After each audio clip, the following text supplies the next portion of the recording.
Coming up on Chasing the Natty, it's do or die time as you're either fighting for a playoff spot, you're in the playoffs, or you're looking to ruin someone's chances of making the playoffs. This makes setting the perfect lineup all the more important, and we've got you guys covered by answering your sit-start dilemmas. Of course, we've also got you guys covered on this week's biggest games, both in terms of importance and also in terms of high expected scores. All of this and more coming right after this.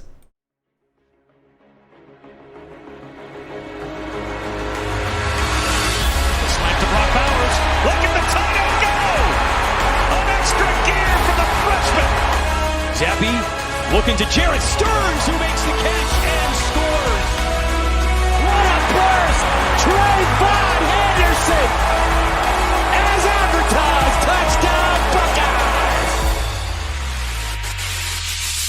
Buckeyes! This is Chasing the Natty, a college fantasy football podcast.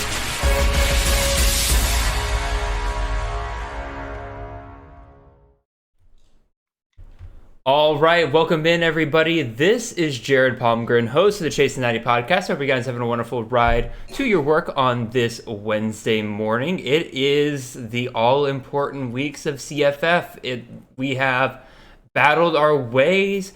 People have either clinched playoff spots, they're fighting for them, they're fighting in the playoffs this week. It really is just absolutely do or die time for everybody. And in fact, we got 3 great weeks of college football left as well. So it's just a fun time all around for us right now.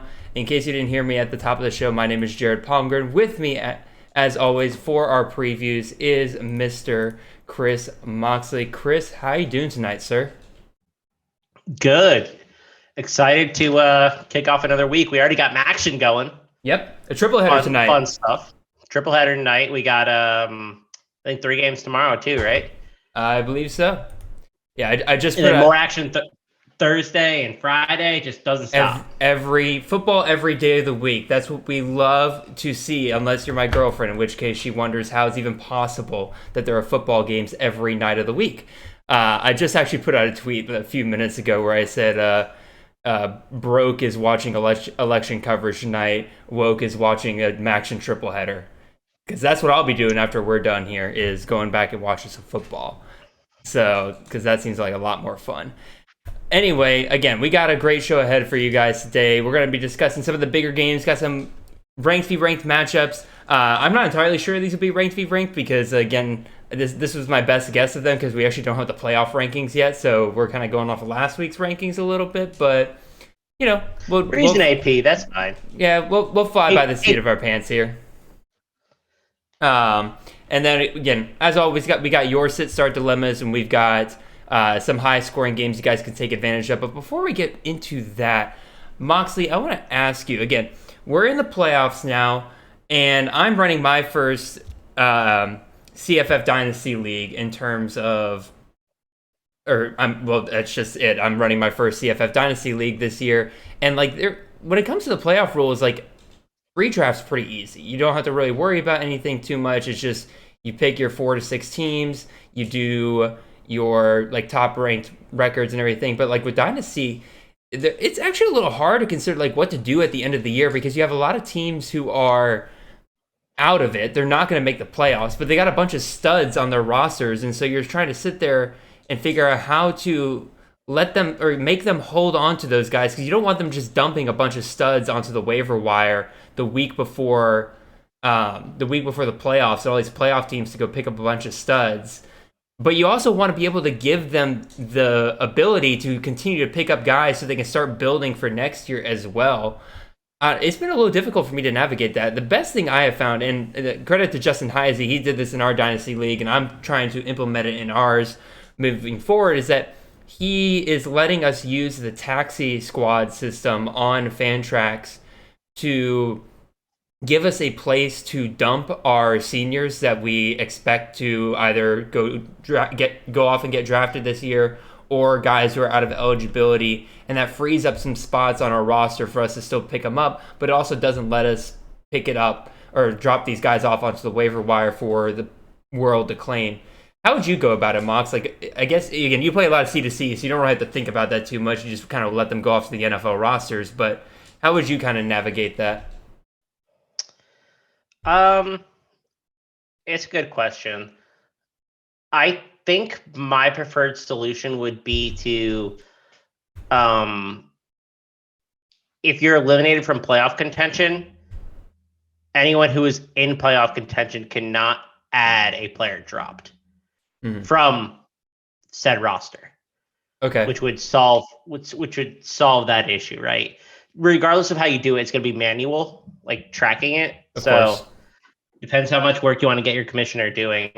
You can freeze ad drops, which I don't think is the right approach. No. I think you. It's tough. I mean, I think that I would just say if you are a playoff team, you cannot add someone dropped by a non-playoff team. Is how I would approach it. So basically, if a player is dropped from a non-playoff team, they basically are frozen for the rest of the year. So you as the commissioner would just have to keep a list of the guys that are getting dropped from the non-playoff team. I guess that could work, but like you said, a lot of that has to do with how much work you want to give the commissioner.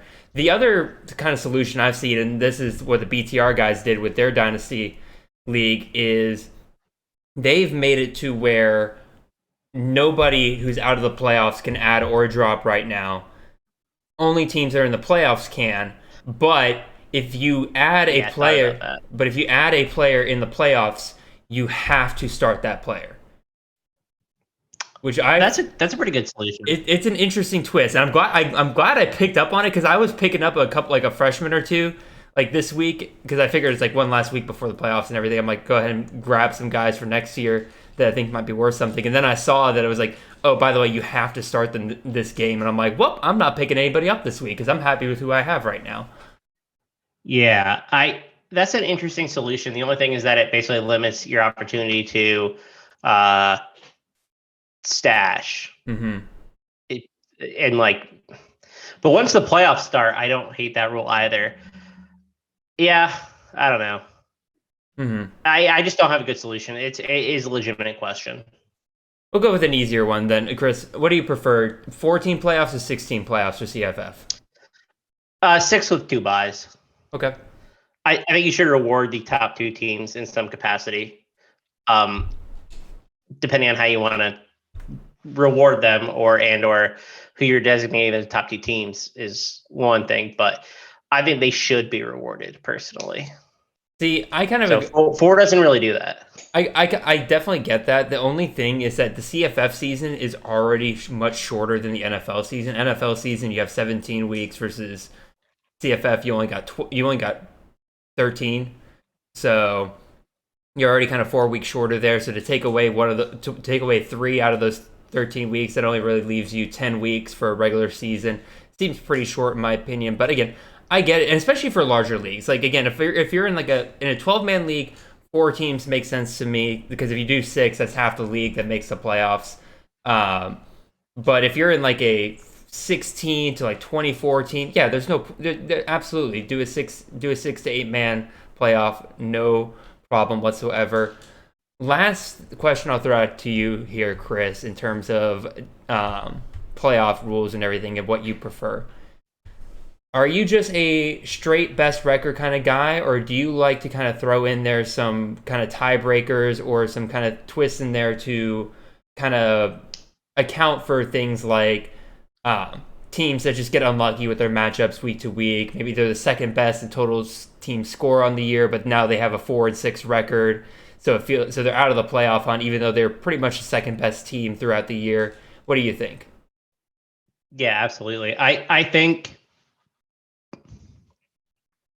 there's a couple different ways to do this one as well. And what I think you need to reward teams based on points for in some capacity in making the playoffs. What that looks like is probably up to each individual team, but I believe they need, but I do believe they need to be rewarded because that's truly like the mark of a good team.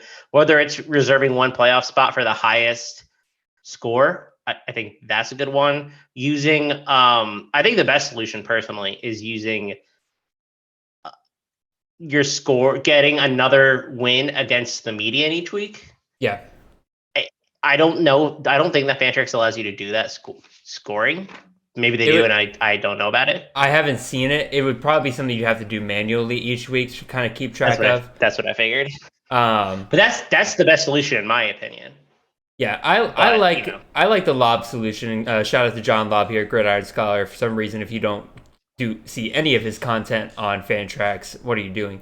John's the best. John's the best. But he, in all of his leagues, will set aside the number 3 seed for, so the top 3 record holders get the 1, 2, and 4. And then among the rest of the teams, so if you're in like a 12-man league, top 3 teams, and then bottom 9 teams, whoever has the highest number of total season points, they get the number 3 spot. I think that's the best way, because again, I'm in a league this year where I am the second highest scorer on the year, and I do have a 4-6 record. I'm well outside of the playoff race at this point, and man, it just sucks. Like you look and you see, and you're like, you look at how many points are scored against you, and I think one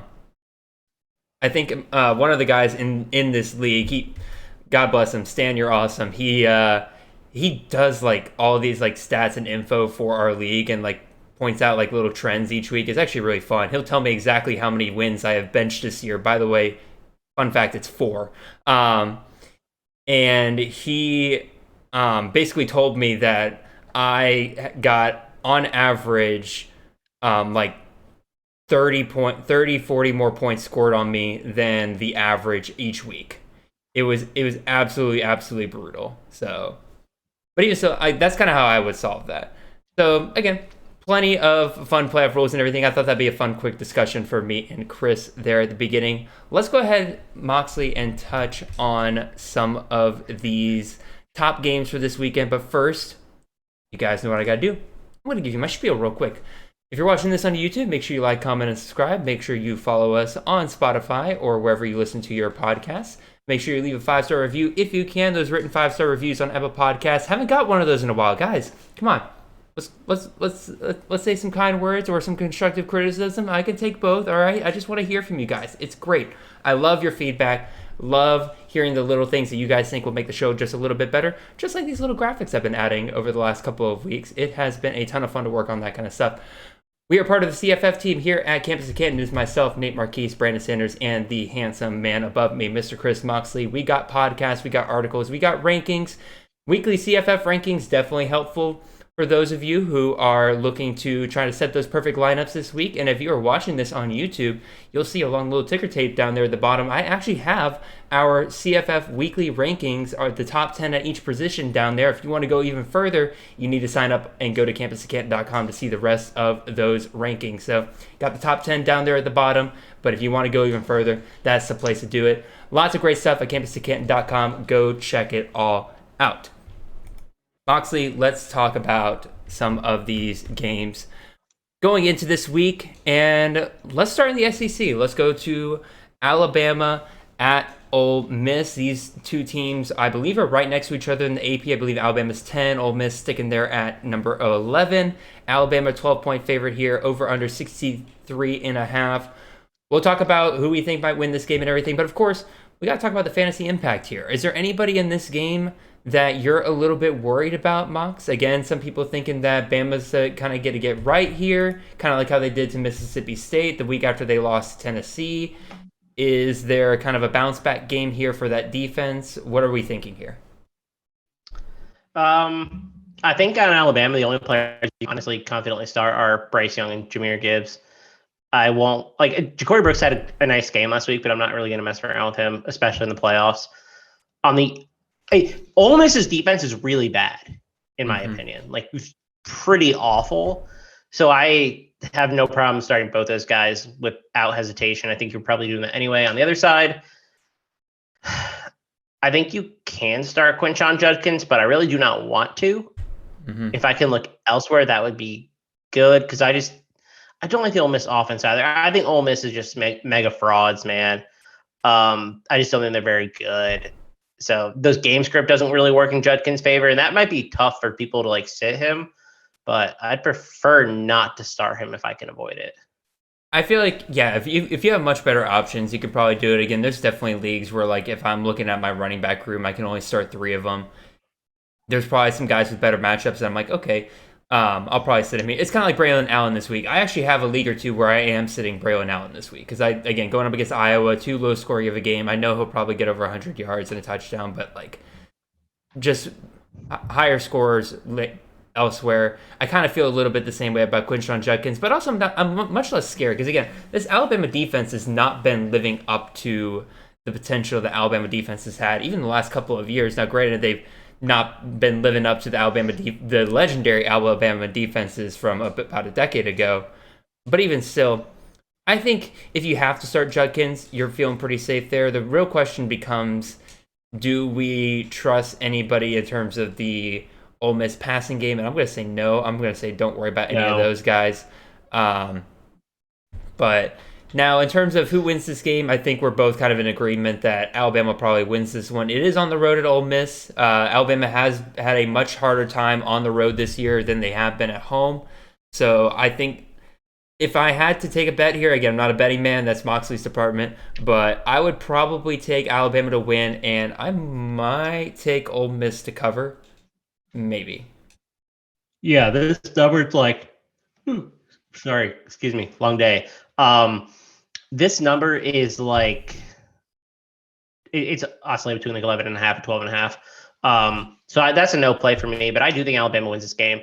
The concern that I have with Quinshon Judkins, just to tie off that conversation, Alabama ranks first in the country in rushing defense. Like, it's a scary unit to run against. I really like Quinshon Judkins. Just know that you're playing with fire when you do start him. Fair enough.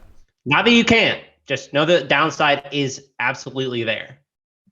Absolutely.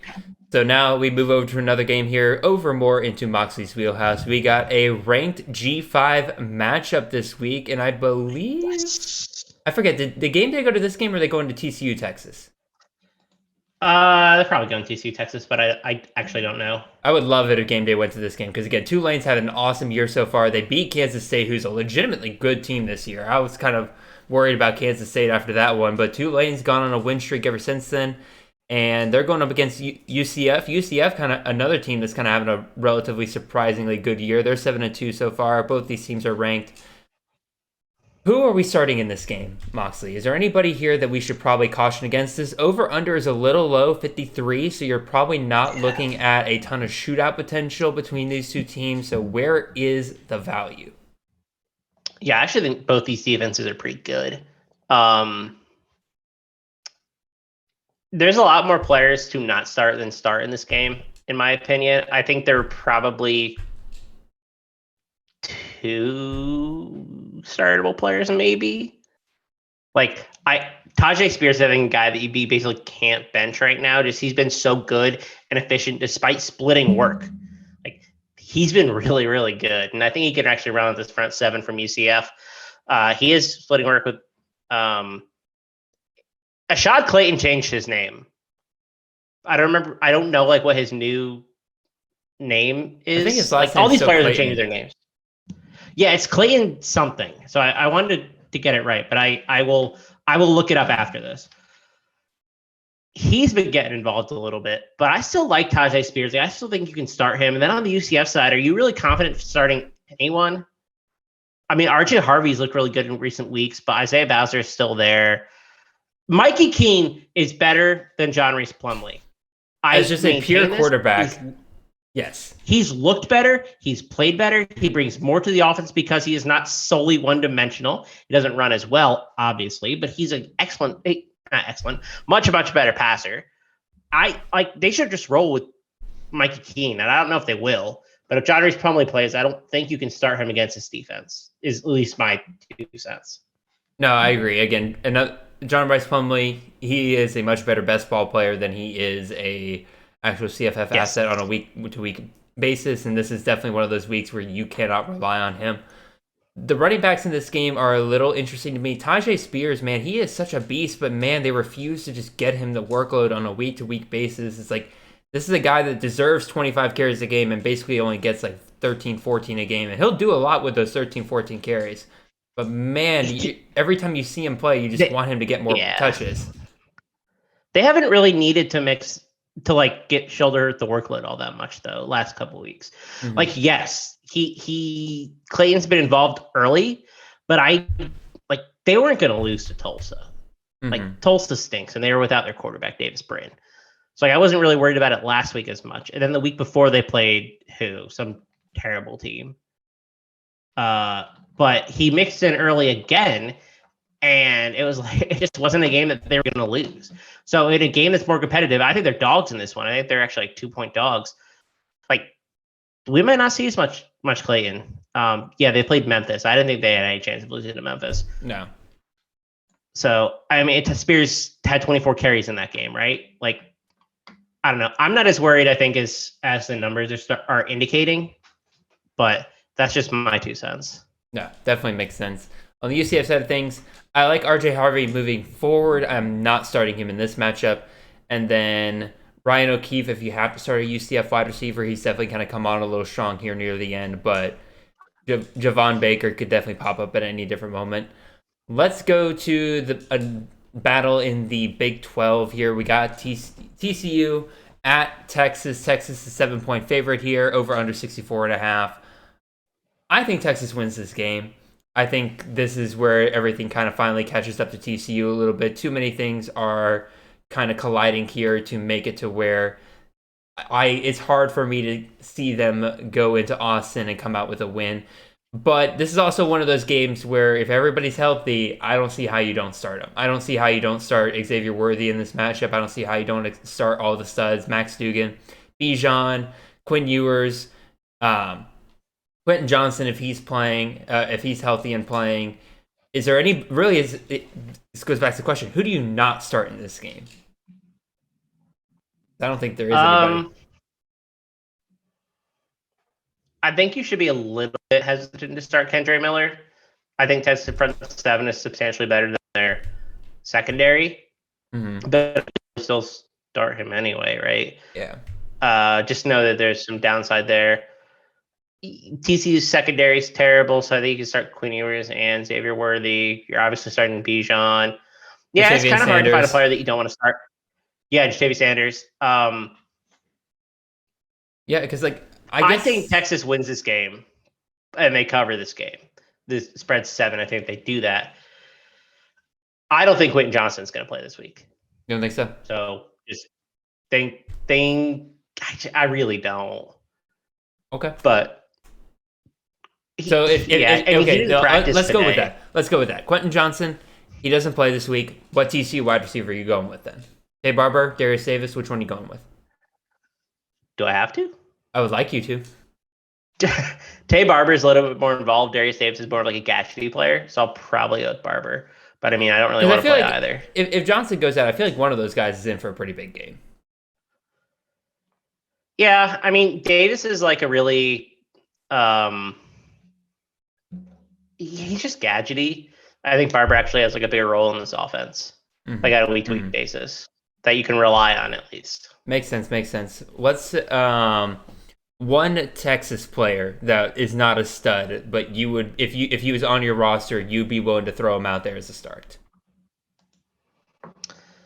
I mean, I don't consider Xavier Worthy a stud currently, just based on the way he's performed this year. But I know that you're probably starting him regardless, right? Like, I think you can start Jordan Whittington in this matchup. Okay. He hasn't been great the last couple of weeks, but I mean, I think he could provide some value for you. Yeah, like a deep league, like 20 teams maybe. Yeah, the CCU. Where if you're desperate. The CCU defense is not exactly anything to write home about. No, their secondary's trash. Speaking of trash defenses, let's go talk about North Carolina at Wake Forest. Over under on this game, 76 and a freaking half. Wake Forest, a 3.5-point favorite here.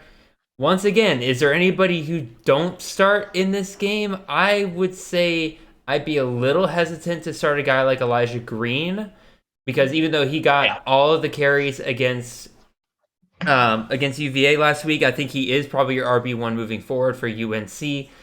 I just think this is the kind of game where it becomes a full track meet, and he is not the kind of guy that is going to be heavily involved in a game like that. If you got Drake May, if you got Antoine Green, if you got Josh Downs, they're absolutely starts in this game. They are going to absolutely eat here.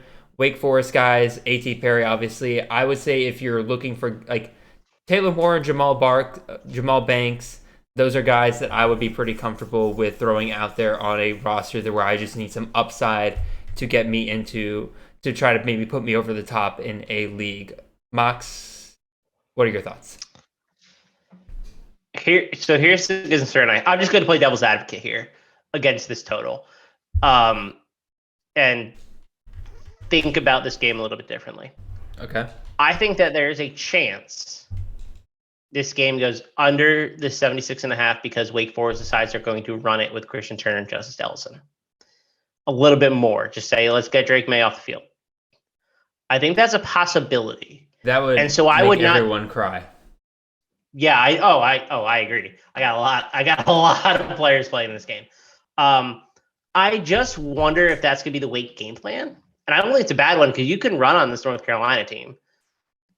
So that makes me wonder if you put the reason that I is because I wonder if that puts the running backs in play as potential values, because I still think you want to play like all those players, but do you also want to throw Justice Ellison out there? Maybe like I don't think that makes him this game script the biggest problem for me is I feel like he is the first to go if this game becomes a track meet.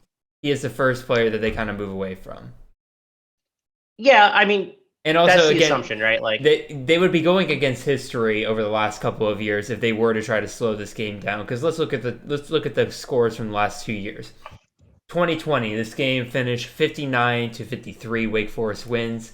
Last year, Wake Forest wins 58-55. So last 2 years, both of these teams have hit the 50s. I'm not saying it's a guarantee they both hit 50s again this year, but it would be a massive change, especially with how bad both of these defenses are, if this game somehow got knocked down into the 30s for both of these teams. I'm just saying I feel like that would be a pretty big change.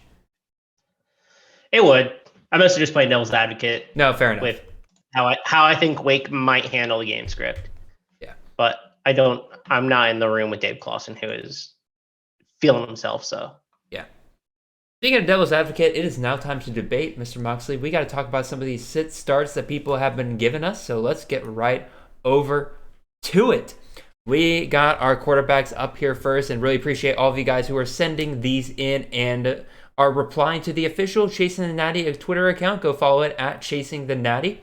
That's all there is. It's just the title. So go follow it real quick. That's where I'll be making announcements about the show. That's where I'll be posting all of this stuff regarding ways for you guys to interact with the show. And whenever I need your guys' input, that is the place to go. So let's get started with this very first one. This comes to us from Tyler Makings. He's got a three-way quarterback battle for us. We are talking Mr. Malik Cunningham, quarterback out of Louisville, going up against Quavius Bennett, fourth of his name, quarterback out of Georgia, going up against Mississippi State this week. And then in addition to that, he has Spencer Sanders, quarterback out of Oklahoma State, going up against, who are they going up against? Iowa State this week. So Spencer Sanders is out of this completely for me because he has been hurt. He has been nicked up. He has the rushing ability, but Iowa State has a legitimately good defense that has held a lot of good CFF quarterbacks in check whenever they face them. I would not play around with this. So that leaves Malik Cunningham and Stetson Bennett. Stetson Bennett, coming off a really good week against Tennessee last week, scored 25 fantasy points, has had a 3-week streak of 20-plus fantasy points. Pretty much a very safe floor CFF quarterback. If that's all you're looking for, he is a pretty good option for you this week. But the problem is you got him going up against Malik Cunningham here, and I get why you might think this is like somewhat of a battle because, again, you're like, oh, Malik Cunningham, he's going up against Clemson's D this week. Have you watched Clemson the last couple of weeks? This isn't the Clemson D that has been shutting guys down like in past years. They have been very porous. They have been allowing good quarterbacks to take advantage of them. They got absolutely abused by Notre Dame's rushing offense last week, and you don't think that Malik Cunningham can take advantage of that? I think he'll do very, very well. Cunningham is a little bit on a mid streak here. Again, 21, 22, and 20 fantasy points the last 3 weeks. Definitely not the Malik Cunningham numbers you want to see. But I still think he is to start here because I'm not entirely convinced that Georgia is going to be relying heavily on Stetson Bennett at Mississippi State in that environment with the Cowbells. Mox, you're muted. Thank you. I agree. I think that Cunningham is probably the high floor, high ceiling player of this group. Like, I wouldn't play Spencer Sanders. I wouldn't play Stetson Bennett. Cunningham has been injured the last few weeks. He's been hurt. So if we think that he is healthier, then he's the slam dunk play, because I think you said it, right? Like, this dude is currently not, or this Clemson defense is currently not what they were. They're just not playing at the same level. The front seven isn't. This team has 5 future first round picks and is not playing at the level that you need them to. That's the bottom line with this group. And that's what happens when you hire inexperienced players. But I think you have to go Cunningham here. I just don't like the other two options all that much in their respective matchups. Yeah. Again, Stetson can be a really good option for you if you're just looking for a safe floor. But guess what? Cunningham's also a pretty safe floor. Like Mox said, he's been injured the last 3 weeks and is still getting you a base floor of 20 points. And he offers a much higher upside than Stetson does. So I am with you completely on that. Let's go to our next question here. This one comes to us from John Ludovina. And he is asking us to pick between 2 stud quarterbacks here. We got Drake May going up against Wake Forest, or we got Max Duggan going up against Texas. If there's a way for you guys to find both of these guys on your roster, you are sitting pretty for this upcoming week. But the problem is we got to make a choice here. So Mox, which way do you go on this one? I'm going to keep this short. Don't overthink it. Drake May, Wake Forest defense is horrible. I think Max Duggan has the potential to struggle versus Texas if they get pressure. Just May, he's the one who got you here. Absolutely, like 30 points each week. Just don't overthink it. Don't try to get cute. Go with May. Higher point total in this game. Has been excellent. Let's do it. Roll Drake, man. I'm not going to argue here. Again, I've been kind of going around saying that Drake May is getting absolutely disrespected in the Heisman conversation right now because he's got better stats than guys like C.J. Stroud. He's got better stats. I'm not going to say he's better stats than Bo Nix, but even so, like, he's got currently more fantasy points than Caleb Williams does, and everybody's talking about Caleb Williams belongs in the Heisman. So, obviously, the Heisman's not a fantasy points award, but even so, the fact that people are just completely throwing him out the window. If more people are talking about Stetson Bennett winning the Heisman than Drake May, I think that is a problem. And I'm the Georgia homer over here, guys, okay? Drake May has got, like Mox said, has gotten you to this point. Don't play with fire here. He is going to be the reason why UNC is in a game every single week. He is going to be the one scoring the touchdowns. They don't have a stud running back that is going to be taking away a ton of those options for him. He's probably going to run into the end zone at least once per game for you. Yeah, it's got to be Drake May, and I'm with Mox. Max Duggan, to me, has the bigger bust potential out of these two for this weekend. Drake May is the highest scoring quarterback on the week. That's my prediction. That is indeed what your prediction is. If you've been watching the little ticker tape down there, you will see that Moxley has Drake May has his QB1 this week. So we'll get back to that next week. Let's get over to these running backs here. So we got a two for here. This one comes to us from our good friend Mitch Hart. And he is asking us between Roman Hemby, who is going up against Penn State this week, or we can do Deuce Vaughn going up against Baylor. Two pretty good rushing defenses right here. Between Penn State and Baylor, I would say. My big thing is we're finally getting the Deuce Vaughn we've been wanting to get the last couple of weeks. He's finally scoring touchdowns. They're being gracious to him. They're finally actually letting him get into the end zone. They're utilizing him in the receiving game a lot more. He's had 7 and 8 targets over the last 2 weeks. He's getting upwards of 19 to 20 carries.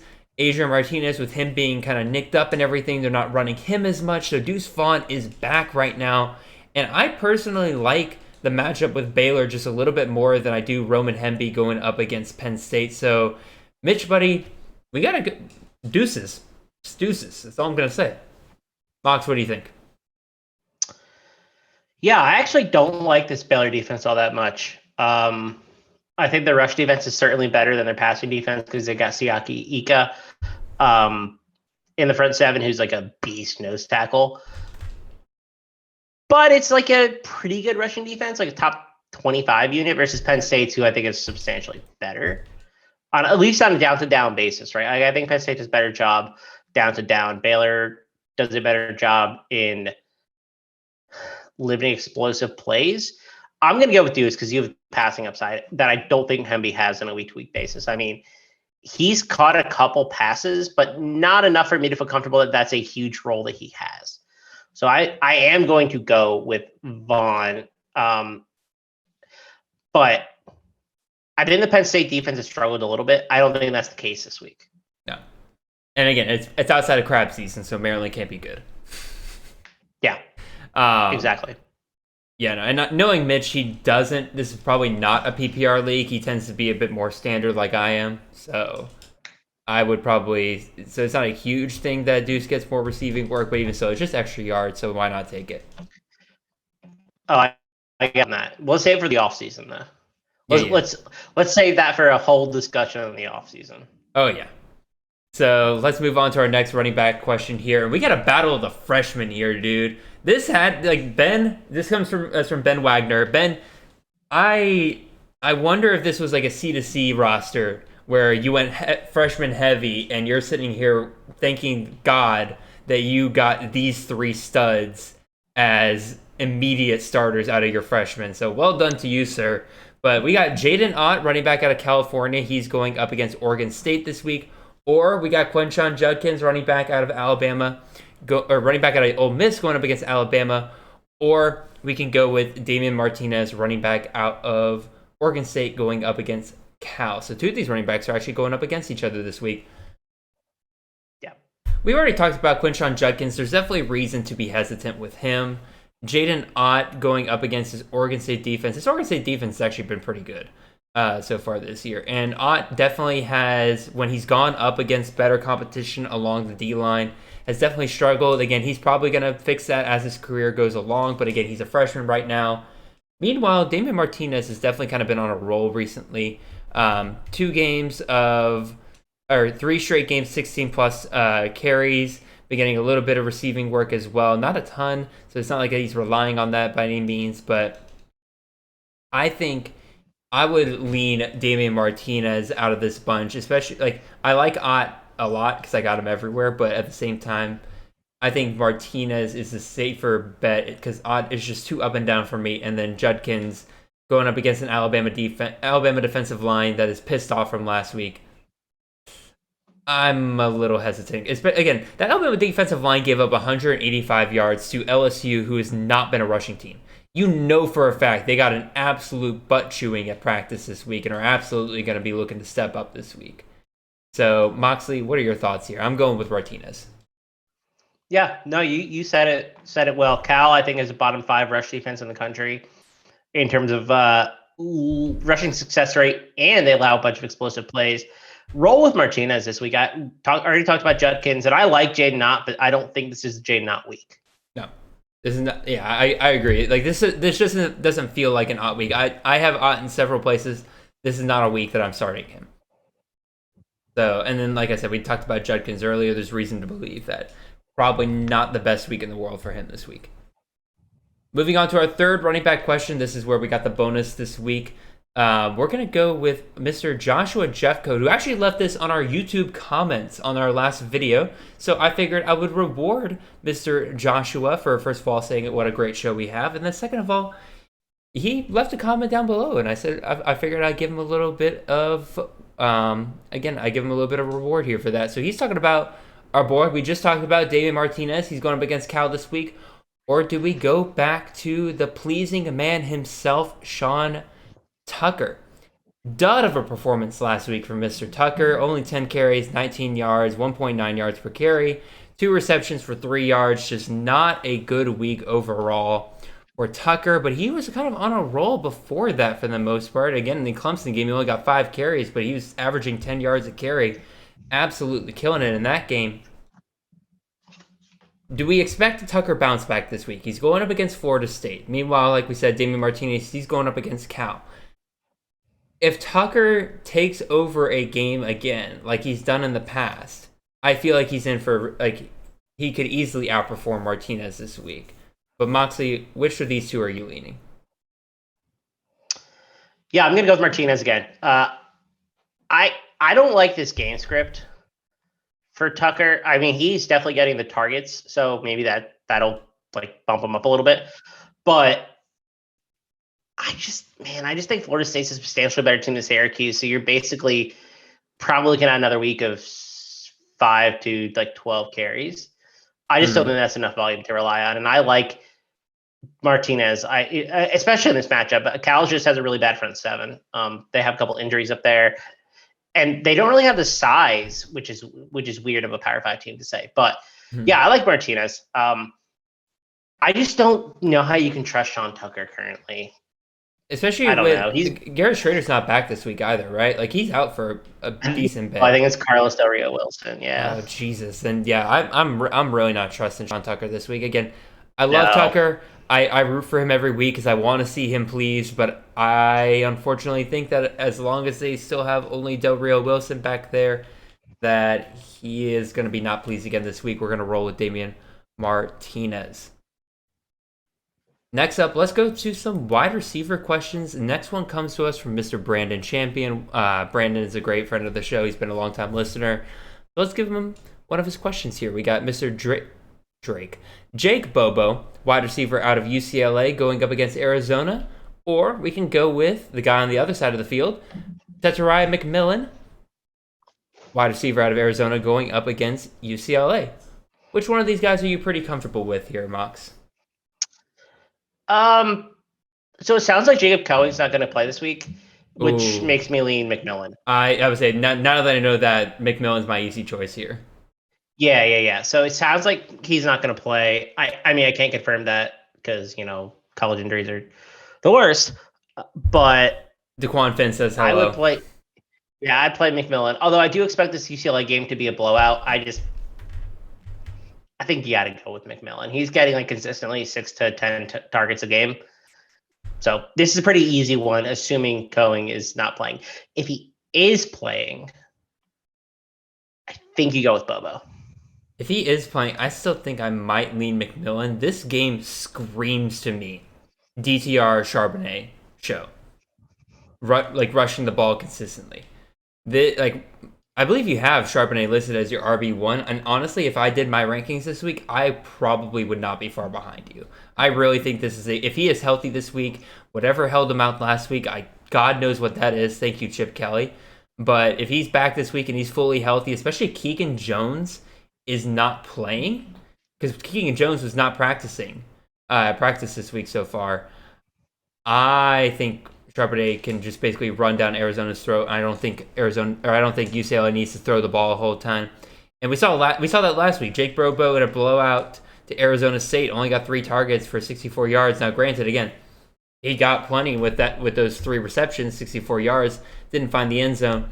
I think the game script kind of favors Tetariah McMillan just a little bit more, even if Cowing's still out there, because McMillan can still produce even with Cowing out there.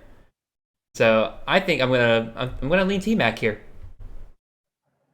Yeah, I think it's a way to play it for sure. Definitely less downside in my opinion. All right, next up here, this one comes to us from Ty Myers. We got a 3-way wide receiver battle here for us. We got Antoine Green, wide receiver at UNC, going up against Wake Forest this week, or we could go with Jaden Reed, wide receiver out of Michigan State. He's going up against Rutgers this week, or we can go with J. Michael Sturdivant, wide receiver out of Cal, going up against Oregon State. Already talked about the fact that Oregon State has a pretty good defense overall. I'm not super hyped to play any Cal player against them this week, so I think J. Michael Sturdivant definitely is on the outside looking in here. And then Jaden Reed, He's going up against Rutgers this week. I think they can probably do pretty well. Again, they did really well against Illinois last week. You're definitely liking the performance that you got out of Reed last week for the most part. But even in a game like that where everything went right for Michigan State in terms of offense, he still only mustered you up about 15 fantasy points. Now, granted, 2 weeks ago against Wisconsin, he went absolutely ape. 9 receptions, 117 yards, and a touchdown. But out of these 3, I still got to go with Antoine Green. I know he had a rough performance last week, 3 receptions for only 33 yards. Not your, it's definitely not what you've been wanting to see out of him the last couple of weeks, where he got 4 receptions for 112 yards, 10 receptions for 180 yards the week before, multiple touchdowns. I think there's a bounce back week this week. Again, this is UNC is going to score points in this game, and Antoine Green is the wide receiver 2 there outside of Josh Downs. He's going to get plenty of work in this game. I'm rolling with him. No, literally no arguments. We're in agreement on a lot of these tonight. If the total holds, which is 76, there's no way that I'm not playing Antoine Green this week. Rutgers has a good defense. Like, the defense is not the issue with Rutgers for the most part. Like, I actually took Rutgers to cover this game for what it's worth. So you can hate me for that if you're tailing me, but I like Antoine Green here. Sturdivant is not really on my radar in this game, despite how involved he's been in the offense. Like, he definitely deserves credit for that. But Oregon, I don't like this matchup really either. They're much better than I think their stats indicate. Right? They're about average in coverage grade, but I think they're better than that in limited explosive plays, which, you know, he doesn't really strive with explosiveness, so maybe that's the one where I am a little concerned. But yeah, just go with Antoine Green. I don't want to galaxy brain myself into Sturdivant because I don't think he's the right choice. No, Sturdivant, like the volumes there. Again, he's gotten 10 plus targets over the last 3 weeks. I think that's the only reason why he's in this conversation. But 10 targets is great, but if you're not doing anything really with him and your offense isn't really expected to score a whole ton in this game, don't really like his odds. So I'm going to roll with Antoine Green. Just so much more touchdown potential for him. I think he, more than anything, just got really unlucky last week because he had 7 targets last week and only caught 3 of them and just couldn't find the end zone. So we'll see. Let's get over to these flexes. First one here comes to us from our good friend here on the staff at Campus Canton, Mr. Ethan Sowers.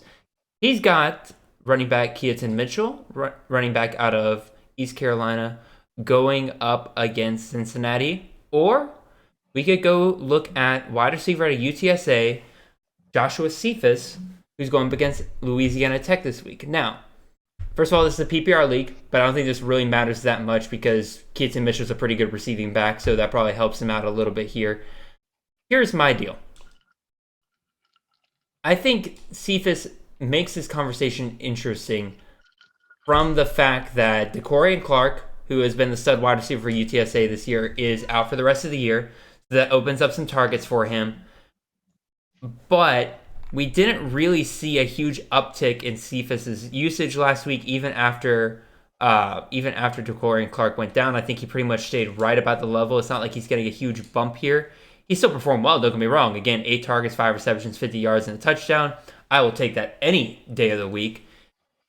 But then you got Keaton Mitchell, who has been on an absolute roll recently, who has scored 39, 24, and 24 fantasy points over the last 3 weeks in half PPR formats. The big question is, do I think he can still do that against Cincinnati? I think he can.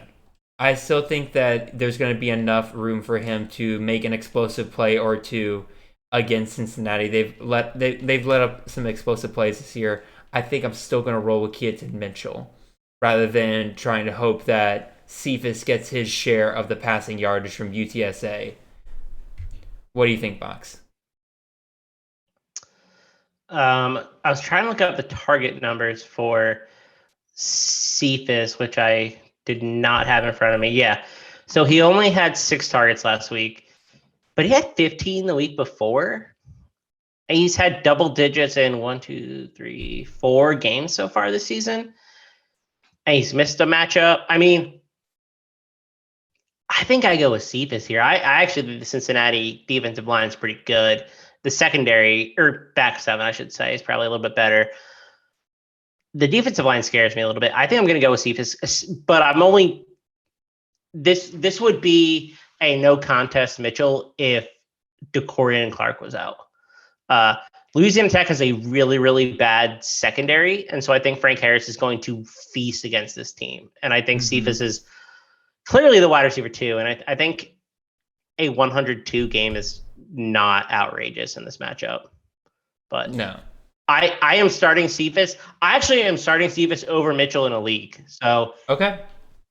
if I am wrong, it burns me too.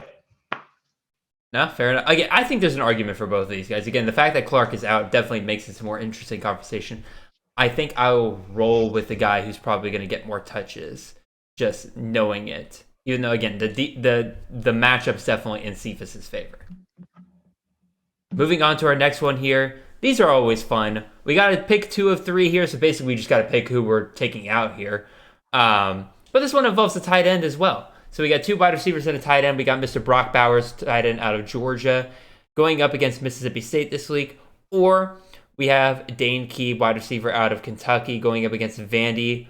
Or we could go with Allie Jennings, wide receiver out of Old Dominion, going up against James Madison. This comes to us from Mr. Dylan McKeague. I'm pretty sure I pronounced that wrong. McKeague? Maybe. Sorry, buddy. I think it's McKeague. McKeague? But he is in our Discord and we chat on Twitter. So if we are wrong, let us know. Yeah, absolutely. And we'll correct it next time.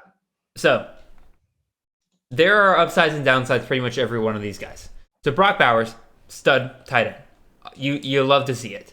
But it's one of those deals where you're sitting there thinking, like, do I really want to start a tight end in my flex when I would rather do like a wide receiver or a running back? Because that feels a little crazy. But if you're going to do it, Brock Bowers is one of your guys. Dane Key, great start to the year for Kentucky. Basically disappeared for a good chunk of the middle of the season. Had a really, really good game against Mizzou last week where he had caught 4 balls for 53 yards and 2 touchdowns. So a little touchdown dependent, but maybe a little bit of a resurgence going on here. And oh, by the way, he's going up against Vanderbilt this week, so that definitely helps him out quite a bit. But then you also have Allie Jennings, who is quietly having really one of the best wide receiver seasons in college fantasy. He's currently the wide receiver 5 on the year. This man, again, has quietly had a really, really good year, except for last week, where he only got 5 fantasy points from 4 targets on 8 targets with 4 receptions and 30 yards. And you're probably thinking to yourself, oh, that's okay. Like, he went up against a pretty good defense in Marshall. He'll bounce back. Well, the problem is he's going up against James Madison, who I think might be the best defense in the Sun Belt currently. Mox, you can correct me on that, but just based on what I've seen out of the Sun Belt so far, James Madison's defense is definitely no joke. So this one's a little bit of a tough one because, again, there's ups and downs with all these guys. I think I'm still going to go back to start your studs here. Just go with Brock Bowers and go with Allie Jennings and hope they can overcome anything that might hold them back. What do you think, Box? No argument. Troy is the best defense in the Sun Belt, by the way. You're right. By a good amount, in my opinion. I forgot Troy is in the Sun Belt. Yes, we stand Troy in this house. Carlton Marshall is going to break the tackle record this weekend. Make sure that you are tuned into the Troy Army game. Absolutely. So, Mox, where are you going with these guys? Same thing, Bowers and Jennings? Same thing. Yeah, no question. Not overthinking the Dane Key performance last week. Okay. Alrighty. I guess we'll just go ahead and move on. Let's get to the tight ends here. And this is a little weird. Michael Matheson, wide receiver / tight end out of Western Kentucky. This comes from Justin Donningham. He listed this as a tight end question. So I guess in whatever league he is in, Michael Matheson has somehow been designated as a tight end. But then we're also having him go up against preseason favorite tight end, Jaheim Bell. I didn't think we were going to be talking about him again, but except for the fact that last week with Marshawn Lloyd out, he got 16 carries against Vanderbilt. Got 56 yards. So he basically took over a running back role for South Carolina. Mox, you are the South Carolina expert here. What do you think here?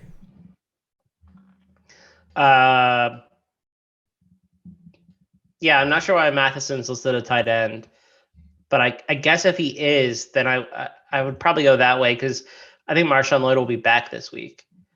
If Marshawn Lloyd is not back, then you clearly go Jaheim Bell, but Jaheim Bell is not involved in the passing game for South Carolina at all, really. Which is so weird. Again, not to go He's off not that good. Everybody thinks he's so good. He's just not that good. He's just a really freak athlete. Like, that is what he is. Like, as a South Carolina fan, like, he is a freakish athlete and he can absolutely like tear it up, but you get him in a game where you get him matched up against like a competent corner safety, like he's gonna struggle. He needs to improve a lot. Mm-hmm. Sorry, that's my Jaheim rant. No, that went a different direction that I was kind of expecting a little bit, but fair enough.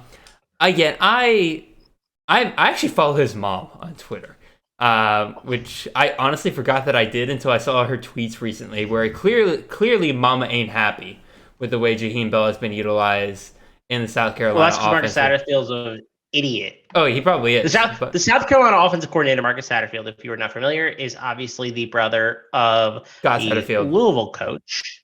Yes. He's a bad offensive coordinator, straight up. Straight up. Like, he is. But South Carolina team doesn't have the personnel, but he stinks. The narrative street I was going to go down here is I think there's clear path to Jaheim Bell entering the transfer portal after the season. I think, again, if Mama so? Because I think he's going to declare. Well, he'll either declare or he'll go to the transfer portal, one or the other. But if it is transfer portal, that's where he's heading. I do wonder if there is going to be a concerted effort to try to utilize him just a little bit more in these last couple of weeks to try to prove, like, hey, no, we can utilize you. Again, it's a narrative street. We try not to go down that too often, but it is something I've kind of been thinking about with him, and especially now that I saw that with Marshawn Lloyd out last week, they gave him 16 carries. So maybe Mama came in, said some words, and maybe Jaheim Bell gets a little bit more utilized further down. But until that's confirmed, I say we just go Michael Matheson and utilize the fact that for some reason he's a tight end in your league. Yeah, not sure if that's bad. This is a flex question that just got incorrectly labeled too. I would still go Matheson for what's worth. Yeah, I agree. All right, last tight end question here. We got the battle of the Masons. We got Mason Fairchild, tight end out of Kansas, or we go with Mason Taylor, freshman tight end out of LSU. This one comes to us from our very consistent listener, Mr. Benjamin Jacob. I don't like Mason Fairchild. I called it 2 weeks ago that his 2 weeks of good performance was just a fluke. He was not going to be a guy utilized in the offense from there. The next week, he got 5 targets for 19 yards. The next week after that, he got 1 target for 0 yards.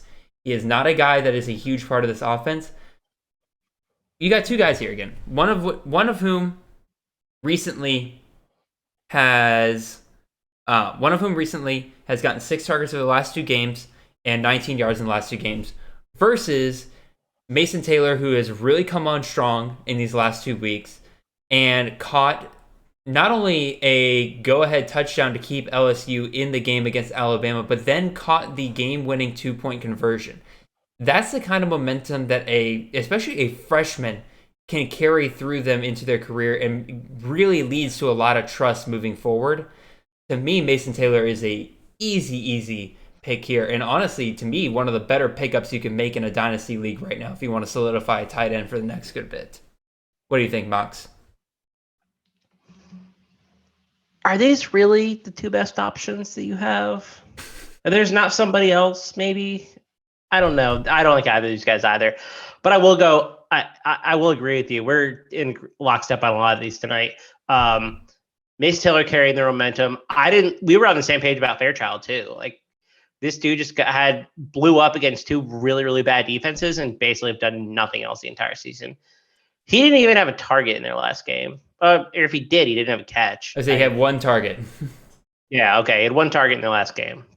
So. Yeah, I don't really trust Fairchild to do anything. And I don't really want to be trusting Taylor either. I just think that he's being utilized in the red zone to the point where I think you have to start him if these are your two options. I'm gonna say, like, if that's kind of what you want in your tight end most of the time, is like you want you want a guy that, like, when they get down inside the 20, like, that's who they're going to. So I think he's a pretty good start this week. If I did tight end rankings this week, he probably would be in my rankings. So with that being said, hello, Fat Boy. Yep, there's the tail. Yes, Fat Boy is the cat that you are currently fostering, right? Yes. Fat Boy, say hello to everybody again. Mox meet Fat Boy. He's a pretty thing. He's a bit of a chonk. Yeah, I could tell. There you go. Here, get in the camera. Alrighty, that's enough of that. You can go lie down here now, because that's your favorite spot. He has a little spot on my desk to my left here that whenever I sit here, he likes to come over and lay down on. Alright, enough of cat talk. Let's get over to some of these game matchups this week. Again, it's playoff week. Still, like, you want to go for safe guys for the most part. You want to just start your studs and hope they carry you through these next 3 weeks. That doesn't mean you can't be still on the lookout for waiver wire and looking for guys that you would take advantage of some of these higher scoring matchups. So let's talk about this first one here. We got LSU at Arkansas. Over-under on this game is 64. LSU only a 3-point favorite. I think that surprises a lot of people after the fact they beat Alabama last week. I think going on the road to Arkansas is a pretty rough environment to follow that up on. So I don't blame that whatsoever, but we're going to talk about some of the players here. I'll start with LSU. Jaden Daniels, obviously a start. The problem is, who do you start outside of that? It feels like there's no consistent guys at wide receiver that is a true go-to guy for Jaden Daniels, and they cannot, I repeat, cannot settle in on this running back room. Justin Williams, John Emery Jr., heck, throw Jaden Daniels in there as well. All three of these guys are getting rushing attempts. There's nobody really kind of stepping up. I'm a big fan of Mason Taylor. I think that if he is a tight end that is available and you're looking for a tight end option that you just really don't like any of your guys and you're looking for somebody with some momentum moving forward, I think he is a legitimate start this week. Mox, what are your thoughts on LSU, and who are you looking at on the Arkansas side of things? The only player that I'll play is Jaden Daniels. On Arkansas, KJ Jefferson, Raheem Sanders. I think you could probably play Matt Landers if you wanted to. He's kind of come on in recent weeks. He's been a big part of the offense all season, though. I don't want to play Jadon Hazelwood, but I think you could if you need to. Okay. His total is 64, so, I mean, it's high scoring enough where you could see it happening. Yeah, the only problem is that Arkansas, when they get down near the red zone, definitely loves to just kind of run it down your throat until they reach the goal line rather than trying to throw it to you. So, yep. Again, not too much. Again, I think it's kind of the obvious starts here in this game. Do we want to call an upset here, Mox? Do you think Arkansas takes down LSU? No, I don't. Not this week. They're one of their best corners or safeties, Miles Slusher, was also arrested this week, so that hurts their chances as well. I would say, dadgummit, Arkansas, they can't keep anybody in that secondary hardly, because they lost Catalan, and I think some of their corners have been down too as well. So again, you might take a shot on one of these LSU wide receivers. I just couldn't tell you which one it would be. So maybe Boutte finally goes off this week. So we'll see. Moving on, let's go over to the Big 12 where we got another high-scoring matchup here. We got Oklahoma at West Virginia. Over-under in this game, 66 points. Oklahoma only an 8-point favorite. I think there's a lot of potential options here for people to start with. But Mox, it is your turn to pick a team first, so I'll let you do it. I'll pick Oklahoma because I think you start Dylan Gabriel, Eric Gray, Marvin Mims, Braden Willis. You don't even think about any other options. Like, straight up. Like, this is a very simple team to project because it's a very narrow target share. Yeah, that's kind of always been one of the great things about Levy's offense, especially in the receiving game, is that once he finds his main target, that's basically where they want to throw the ball to as much as they can. The one thing I've kind of been surprised about with Oklahoma this year is they have really kind of solidified themselves around Eric Gray. One of my big complaints during the offseason was the fact that Jeff Lebby refused to get out of a committee approach to running backs, and we saw that for a good chunk of the season here with Eric Gray, Javonte Barnes, Marcus Major, and all of them. But now Eric Gray, pretty much on a week in and week out basis, is getting the carries and the volume you need to really trust him as a CFF asset. So good on him. West Virginia side of things, JT Daniels, man, even in the good games even in the games where it looks like this is the game where he should go off, he has not been performing, and it's really disappointing for him because I know for a fact that in the right system he feels like he would be good. Problem is he's in the right system now. He's in the system that should make him absolutely explode, and he's just not there. He's only gotten 2,000 yards in the season, 13 touchdowns. It's just not been a great year for him so far. And then wide receiver room here. Man, I thought Caden Prather was finally kind of taking over as the wide receiver one. He has just been kind of up and down pretty much in recent weeks. I'd say if you have a West Virginia wide receiver on your roster and you just want to roll the dice on them, totally fine by me. Just know that, again, you're playing with fire a little bit because it really basically boils down to one, maybe two of these guys eats per week, and there's absolutely going to be one of them that just completely falls apart. And then Justin Johnson, that running back room for West Virginia has got completely torn up. Mathis is out. Our boy CJ Donaldson, tight end glory, he is out for the rest of the year as well. So Justin Johnson's come in. He's looked pretty good.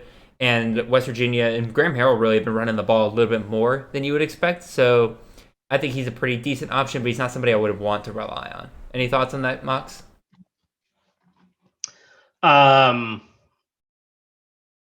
No, I mean, I agree with that. I don't really want to start anybody at West Virginia this week if I don't have to, No. In all honesty. Again, I just don't like this offense and how it looks. It's not Graham Harrell's fault. It's JT Daniels just actually stinks. Yeah. And I don't think any of their QBs behind him really have stepped up. Maybe Markiol does better next year because this is JT Daniels' last year, but we'll see. Moving on here, let's go to G5. Again, enough of these Power 5 teams. Let's go talk about some G5 teams, and let's talk about two of the teams with probably some of the worst defenses in the entire country. We got Charlotte versus Middle Tennessee here. Middle Tennessee, a 11-point favorite here, and an over-under in this game of 67.5. Mox, where are you going with this one? Which team would you like to talk about? Let me talk Middle Tennessee.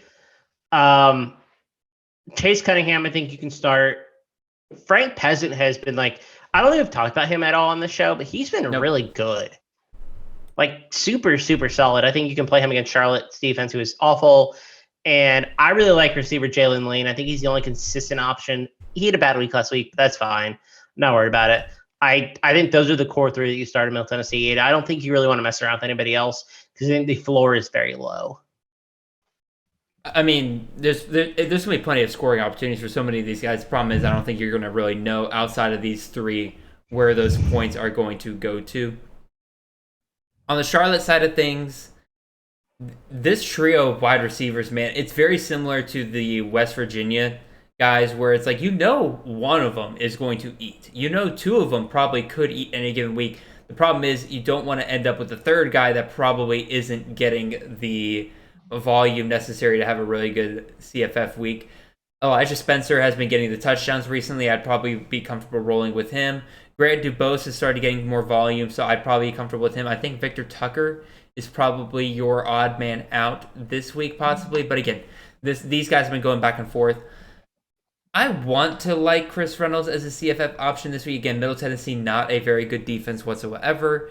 But again, he's never really had the high floor that he had last year for this team. I'm trying to look it up. What's he currently going? He's currently the QB 75 on the year.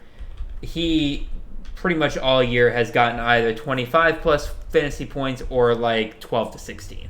And as much as I think this is a game where he could end up with 25 plus points, because again, that's just how bad the defense is for Middle Tennessee.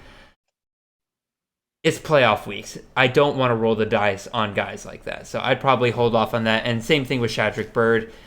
Charlotte's defense is horrendous. They're constantly playing from behind. I don't think Shadrick Bird is going to have the game script to really perform well in this. So I agree with that. I would sit.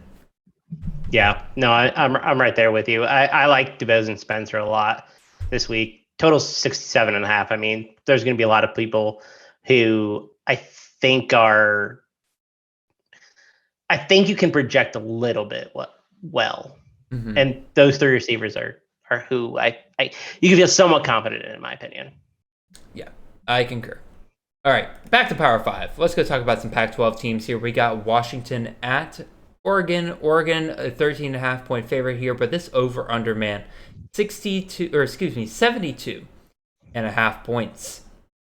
We have seen both of these offenses look really good throughout this year. Oregon pretty much looks unstoppable. We don't even need to talk about Bo Nix. He's the QB1 of the season. No reason not to believe that he'll not have another really good week here. So, Moxley, who else are you starting here? Again, on the Washington side, again, Penix, Odunze. I feel like people are pretty safe on those guys, but who else are you looking at here? I think you can start Jalen McMillan with some level of confidence. I don't want to start either running back, but I think if you need to, you can start Cam Davis.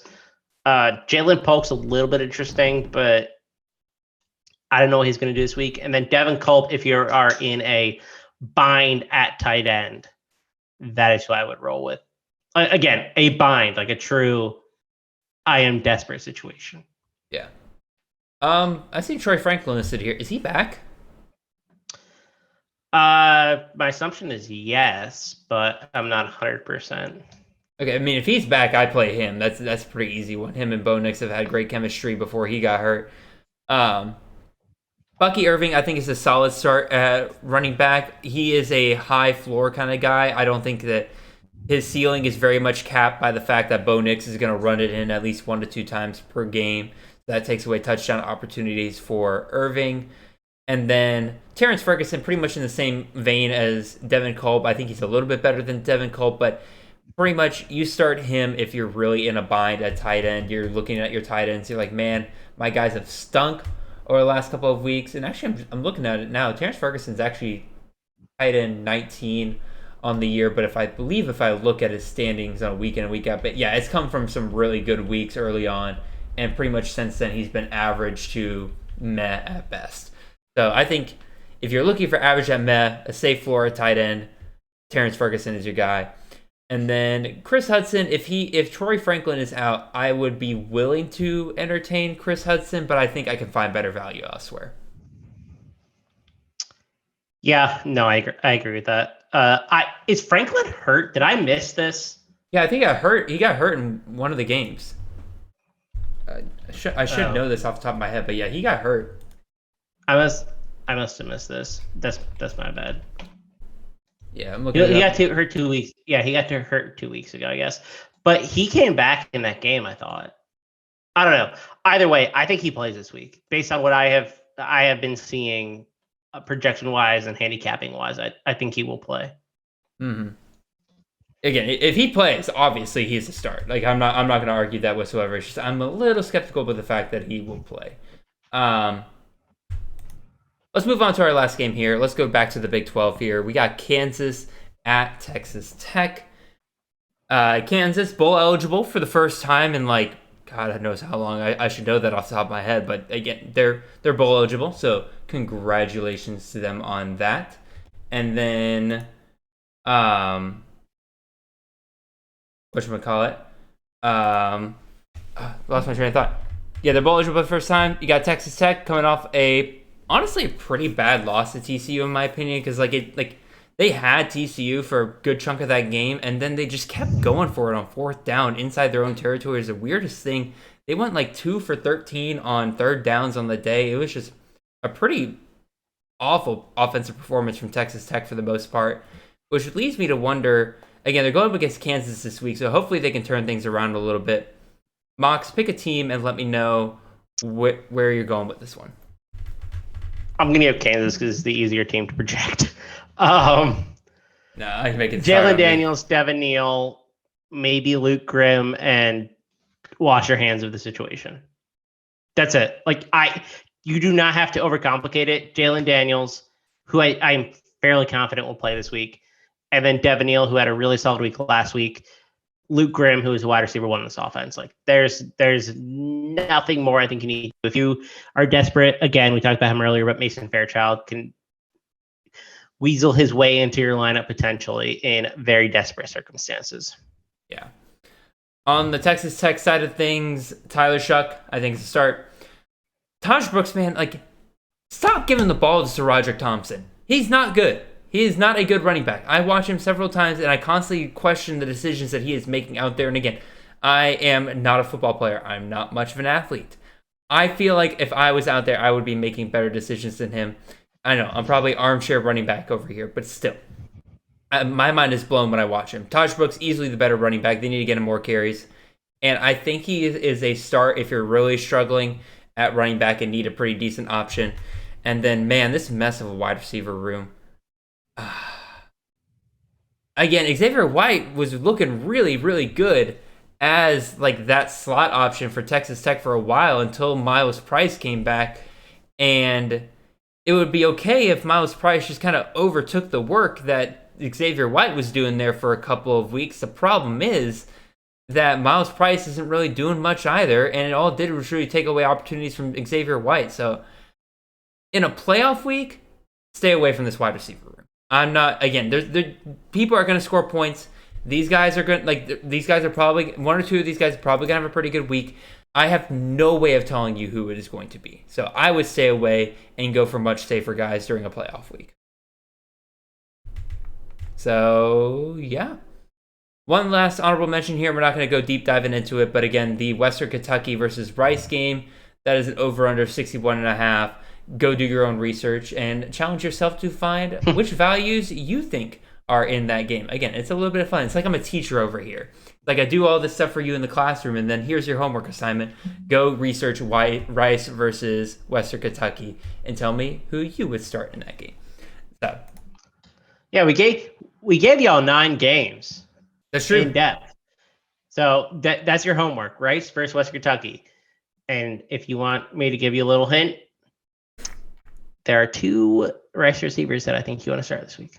Yeah, I would say so. I think that they're in for a very, very good week this week.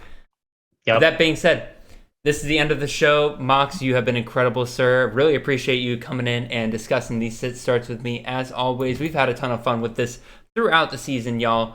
Like I said before, make sure you go to campusofcanton.com. Check out all of our stuff over there. Mox, you want to tease anything before we get out of here? No, just make sure you're in the Discord. It's playoff week, which means that we are kind of extra involved answering questions and whatnot. So feel free to ask and let us know what's on your mind in terms of start decisions and just strategy too. Yep. Yeah, again, the Discord is an awesome place to be. I wish I was a little bit more involved in there during the season. I was definitely very involved in there during the offseason. Life just got in the way a little bit, but even still, it's a great time in there. I love reading the conversations between all the different guys. You guys crack me up in there a ton. So, with that being said, really appreciate all of you guys listening. Again, good luck with all your playoff games. If you are looking to get into your playoff games, best of luck to you as well. And if you are out there trying to knock somebody else out of the playoffs because you're outside the playoffs and you're a masochist like I am and you just want to see other people cry and not get into the playoffs, good luck to you as well. Really appreciate all of you guys listening. Hope you have a wonderful and blessed day. See y'all.